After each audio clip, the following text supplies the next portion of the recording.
करना चाहूँगा, कल कोई रैली नहीं है। कल प्रत्याशी बनने के बाद मनोहर लाल जी पहली बार करनाल लोकसभा क्षेत्र के अंदर आ रहे हैं। सभी लोकसभा क्षेत्र के सभी कार्यकर्ता, चाहे करनाल जिला के हों चाहे पानीपत जिला के हों, सब उस खुशी को मनाने के लिए उस कार्यक्रम में आ रहे हैं। ये कार्यक्रम एक खुशी मनाने का है, उनके अभिनंदन करने का है। जिस तरह आपने होली का, हमने रंगों के साथ होली मनाई मनोहर लाल जी के प्रत्याशी बनने के बाद, वो करनाल में भी मनाई और पानीपत में इतना जोश और इतना उत्साह है। हमें बड़ी दिक्कत आई गाड़ियां करने में, व्हीकल करने में, स्कूल चालू थे, बड़ी रिक्वेस्ट करके हमने, चाहे हमें किराए पे लेने पड़ी भाड़ी, अपने पर्सनल व्हीकल, कोई कार लेके आ रहा है, कोई बाइक लेके आ रहा है, जिसको जो साधन मिल रहा है, कल उस खुशी को मनाने के लिए सभी पहुंच रहे हैं। उसमें हमारी बड़ी खुशी को बढ़ाने के लिए राष्ट्रीय अध्यक्ष जी नड्डा जी वहाँ पर आ रहे हैं और हमारे मुख्यमंत्री नायब सैनी जी वहाँ पर आ रहे हैं। कल एक बड़ी मीटिंग भी है बीजेपी की दिल्ली में, जिसमें सभी मुख्यमंत्रियों को बुलाया गया है। मुझे आज भी लगता है आज भी मीटिंग है और कल भी मीटिंग है। रेगुलर निरंतर प्रक्रिया बैठकों की चलती रहती है। अगर प्रदेश अध्यक्ष की बात करें तो अब किसे बनाया जाएगा प्रदेश अध्यक्ष? देखिए, पार्टी उसके ऊपर भी चर्चा कर रही होगी जरूर, और कई नामों के ऊपर विचार भी आ रहा है। समय समय पर मीडिया में अनेक नाम आते हैं। हमारे यहाँ बड़ा कलेक्टिव डिसीजंस रहते हैं और काम भी और नेतृत्व भी सामूहिक ही रहता है। कोई एक कार्यकर्ता बीजेपी का प्रदेश का अध्यक्ष बनेगा, बाकी सब कार्यकर्ता मिलकर उस टीम के अंदर काम करें। क्षेत्र की बात करें तो जिंदल और विद्या जी का नारा है, क्या कहना चाहेंगे? हाँ, मैंने है और मेरी दोनों को शुभकामनाएं। पार्टी जो भी निर्णय करे, मेरी दोनों को शुभकामनाएं। बाकी सीटों पे नाम घोषित, उम्मीदवार के नाम नहीं घोषित। मुझे लगता है कि हमारा छठे चरण का चुनाव है। अगर पहले दूसरे चरण में होता तो शायद नाम घोषित हो जाते।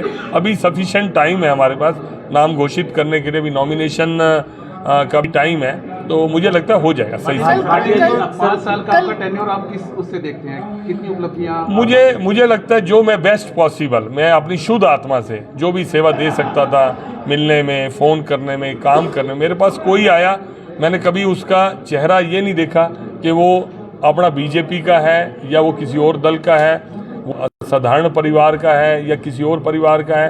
किसी भी समाज का कोई व्यक्ति आया, मैं ईमानदारी से कह सकता हूँ उसको मैंने निराश नहीं किया। मैंने अपना 100% उसके काम में सेव किया। मेजर प्रोजेक्ट आप सोच सकते हैं जो नेशनल हाईवेज के रहे, हमारी रैपिड ट्रेन का बजट एलोकेट हो गया, करनाल जमुनानगर की ट्रेन का हो गया, पानीपत मेरठ लाइन का हो गया काम। इस तरह के काफ़ी बड़े बड़े काम। दो मेजर इशू जो अभी तक भी है, बस्तारा टोल का आपने प्रॉमिस किया था। नहीं, मैं आपको क्लियर करता हूँ, लेकिन आप इसको दिखाना जरूर। असल में क्या होता है, हर मीटिंग में हम ये विषय उठाते हैं, लेकिन मेरा जवाब आप दिखाते नहीं। आपको लगता है कि बात वहीं की वहीं हम घुमाते रहें और हर प्रेस कॉन्फ्रेंस में करें। मैंने ये कभी नहीं कहा कि ये टोल हट जाएगा या मैं हटा दूंगा, मेरे साइनिंग अथॉरिटी नहीं थे। मैं इस टोल का विषय हिंदुस्तान की सबसे बड़ी पंचायत के अंदर रखूंगा और मैंने कितने प्रभावी ढंग से वो विषय रखा वो आप लोगों ने हाईलाइट करा। उसके ऊपर स्पेशल गडकरी जी को आके जवाब देना पड़ा। नेशनल हाईवे का काम बंद था, मैंने उस काम को शुरू करवाया। कितने साल से बंद था, उसका टेंडर चेंज करवाया, जबकि वो दिल्ली से चलना था, पानीपत तक आना था। उसके बावजूद वो काम बंद था कितने सालों से, वो चालू कराया तुरंत, और आज आप देख सकते हैं कितना। मैं पूरी होने दो बात। दूसरी बात, 60 किलोमीटर का मैंने सुप्रीम कोर्ट की गाइडलाइंस का हवाला उठाया, उसका जवाब गडकरी जी ने दिया। सिर्फ L&T का, क्योंकि फ्लाईओवर का था, इस विषय से वो रहा। और उसके बाद जितनी बार आपने पूछा, मैंने कहा मेरी इच्छा है मेरे लोकसभा क्षेत्र के अंदर और भी टोल लगे। टोल तो भाई तब लगेंगे जब नेशनल हाईवे बनेगा, और मैंने नेशनल हाईवे बने। मेरी लोकसभा क्षेत्र हरिद्वार के साथ रन थ्रू इतना नेशनल हाईवे बना। आप देखिए अंबाला चंडीगढ़ का 152D वाला मेरी लोकसभा से जुड़ा। मैं और भी चाहता हूं कि अभी मेरा पानीपत जींद वाला भी नेशनल हाईवे हो गया, मेरा पानीपत सनोली रोड वाला जो नेशनल हाईवे वो अप्रूव हो गया। इतने काम जो अप्रूव हुए, देखो रोड्स बनेंगी, रोड्स की कनेक्टिविटी होगी, लोगों का आवागमन ठीक होगा। तो जितने बजट में हिंदुस्तान के रोड्स बने हैं, इतिहास रचा गया है, गडकरी जी ने बनाया। पूरे हिंदुस्तान का बजट एक तरफ, रोड्स का बजट एक तरफ, वो आप कंपनी से, प्राइवेट इंफ्रास्ट्रक्चर से वो पैसा आप उपलब्ध कराते हैं, तो उनका जो रिटर्निंग है वो टोल के रूप में ही जाता है। एक लास्ट क्वेश्चन है, ट्रेनों के ठहराव को लेकर के कई बार किए गए थे, तो 5 साल के टेन्योर में कितनी? देखिए, जितनी कोविड काल में ट्रेनें बंद हुई, सारी ट्रेनें दोबारा चालू की, शटल की। उनके किरायों का इशू था, किरायों का इशू मैंने हटाया। और आप ये देखिए कि जितनी ट्रेनें हमारे स्टेशन पर रुकती हैं, मेरी लोकसभा क्षेत्र के अंदर रुकती हैं, मैं रिकॉर्ड से कहता हूँ पूरे हरियाणा के अंदर किसी लोकसभा क्षेत्र में उतनी ट्रेनें नहीं रुकती हैं। भाटिया जी सैनी यहीं से उपचुनाव लड़ रहे हैं। हमारी कार्यकर्ताओं की इच्छा है, बाकी निर्णय पार्टी ने करना, अभी तक अनाउंस नहीं। लेकिन मनोहर ने विधानसभा में अनाउंस किया था कि आपको जिम्मेदारी दे रहे हैं सीएम पद की, और विधायक अब सीएम सिटी करनाल ही रहे, तो हो सकता है वही लड़े। उनकी भी इच्छा ही है, मनोहर लाल जी की भी इच्छा ही है, मेरी भी इच्छा ही है, सब कार्यकर्ताओं की इच्छा है, पूरे करनाल के सभी लोगों की इच्छा है। लेकिन उस पर मोहर लगाना सेंट्रल पार्लियामेंट्री बोर्ड का कल काम। हुड्डा ने कश्यप समाज के लिए कहा है कि बाकी पार्टियों ने कश्यप समाज को वो सम्मान नहीं दिया है, शोषण किया है उनका। देखिए, हुड्डा साहब तो कुछ भी कह सकते हैं और हुड्डा साहब कुछ भी कर सकते हैं। वो अशोक तंवर के साथ क्या व्यवहार कर सकते हैं, वो शैलजा जी के साथ क्या व्यवहार कर सकते हैं, रणदीप सुरजेवाला का वो क्या कर सकते हैं, किरण चौधरी के साथ। हुड्डा साहब किसने किसका शोषण किया है, इस आपसे बड़ा उदाहरण तो कोई है ही नहीं। सपने में भी आप चाहते हैं कि मेरा नाकाबिल बेटा इस प्रदेश का मुख्यमंत्री बन जाए। मुख्यमंत्री बनाना हो तो उनको दीपेंद्र हुड्डा याद आते हैं, लोकसभा का चुनाव लड़ाना हो तो दीपेंद्र हुड्डा याद आते हैं, राज्यसभा का चुनाव को भी वो छोड़ते नहीं। वो कहते राज्यसभा में भी, क्योंकि उनके पास ब्लैकमेलिंग करने वाले एमएलए हैं। उन्होंने एमएलए को अपनी कठपुतली बनाकर अपने हाई कमान को भी दबाने का, प्रधान बनाने की बात आती है तो डम्मी प्रधान आप बनाते हो, जिनको ये नहीं पाला का वो क्या कर सकते हैं। किरण चौधरी के साथ हुड्डा साहब किसने किसका शोषण किया है, इस आपसे बड़ा उदाहरण तो कोई है ही नहीं। सपने में भी आप चाहते हैं कि मेरा नाकाबिल बेटा इस प्रदेश का मुख्यमंत्री बन जाए। मुख्यमंत्री बनाना हो तो उनको दीपेंद्र हुड्डा याद आते हैं, लोकसभा का चुनाव लड़ाना हो तो दीपेंद्र हुड्डा याद आते हैं, राज्यसभा का चुनाव को भी वो छोड़ते नहीं। वो कहते राज्यसभा में भी, क्योंकि उनके पास ब्लैकमेलिंग करने वाले एमएलए हैं। उन्होंने एमएलए को अपनी कठपुतली बनाकर अपने हाई कमान को भी दबाने का, प्रधान बनाने की बात आती है तो डम्मी प्रधान आप बनाते हो, जिनको ये नहीं पता कि हमने बोलना क्या है। इस तरह के काम हुड्डा साहब आप करके, कम से कम आपके मुंह से तो शोभा नहीं देता कि किसने किसका शोषण किया। शोषण तो सबसे बड़ा करने वाले आप लोग हो, जिन्होंने किसानों का शोषण किया। कोड़ियों के भाव, एक एक्वायर का डर दिखाकर भी तुम्हारी भूमि अर्जन कर ली जाएगी, किसान की जमीन ले ली जाएगी। सेक्शन 4 और 6 लगाकर हजारों एकड़ जगह आपने डर दिखाकर सस्ते दामों में बिल्डरों को बिकवाकर वही जमीन आपने रिलीज करी।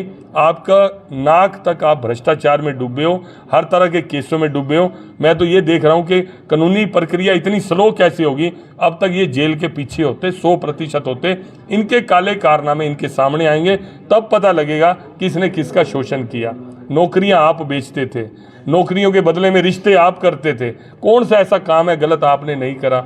और आप किसी के समाज के शोषण की बात करते हो। संतों का, महापुरुषों का सम्मान मोदी जी ने देश के अंदर और प्रदेश के अंदर मनोहर लाल जी ने किया है, वो सबके सामने है। जितने महापुरुषों की जयंतियां मनोहर लाल जी के शासनकाल में मनाई गई, उसका 10वां हिस्सा भी अगर हुड्डा साहब ने मनाई हो तो जाओ हम स्वीकार कर लेंगे। जो आरोप हुड्डा साहब लगा रहे हैं वो ठीक है। ऐसे बोलना और झूठ बोलना, मैं कहता हूं ये इनकी फितरत बन चुकी है, कांग्रेस की फितरत बन चुकी है। लोग इनको समझ चुके हैं। इनकी ये हालात हैं, आज कांग्रेस के लोग भी अपनी लीडरशिप को पसंद नहीं करते। इनके ये हालात हैं कि विपक्ष में बैठने लायक भी सीटें इनके पास नहीं है। आने वाले समय के अंदर क्या हालत होगी। जात पात के नाम पर आपने पूरे प्रदेश को बांटा, आपने पूरे प्रदेश को उकसाया, भाई को भाई से लड़ाया। सबको समझ आ गई। किसान आंदोलन की आड़ में आप में दम है ना, कांग्रेस के नाम पे आंदोलन करो ना। आप में दम है, आओ ना मैदान के अंदर, खुद मोर्चा लगाओ, खुद धरना दो। आप लोगों को भड़काकर जातियों के आधार पर, क्षेत्र के आधार पर और वर्ग के आधार पर आप बांटते हो, उनको उकसाते हो और चाहते हो कि लोग वोट हमें दे देंगे। लोग तुम्हारी असलियत जान चुके हैं। वही हालत होगी। ये फिर से दीपेंद्र हुड्डा को रोहतक के अंदर लड़वाएं, 10 की 10 सीटें बीजेपी जीते। संजय जी, आपको भाजपा का प्रदेशाध्यक्ष बनाया जा रहा है?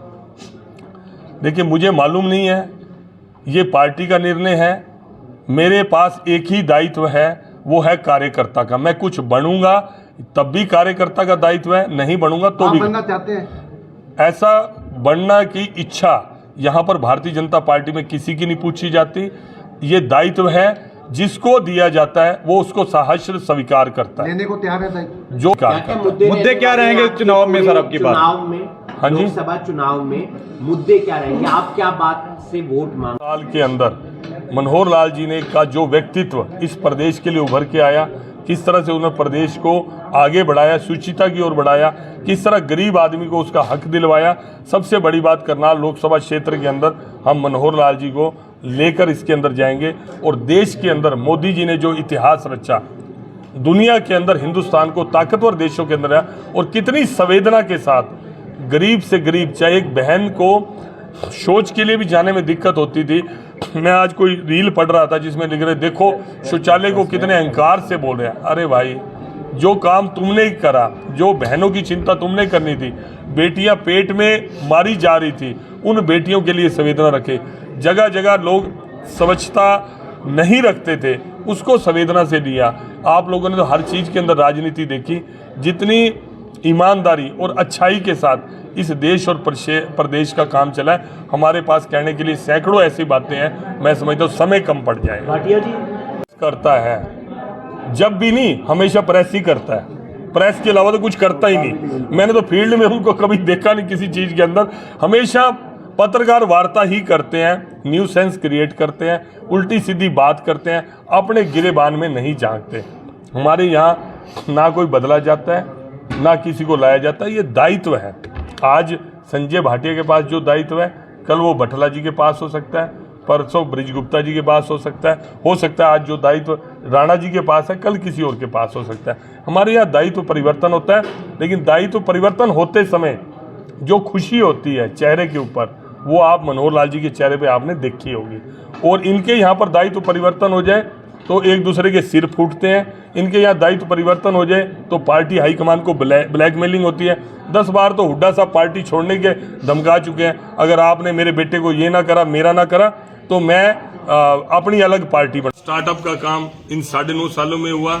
जितने नए प्रोजेक्ट्स इन 5 सालों में लाए गए, ये सब एम्प्लॉयमेंट जनरेशन के काम है। एक से एक स्कीम एम्प्लॉयमेंट जनरेशन की आई है। सरकारी नौकरियां भी ईमानदारी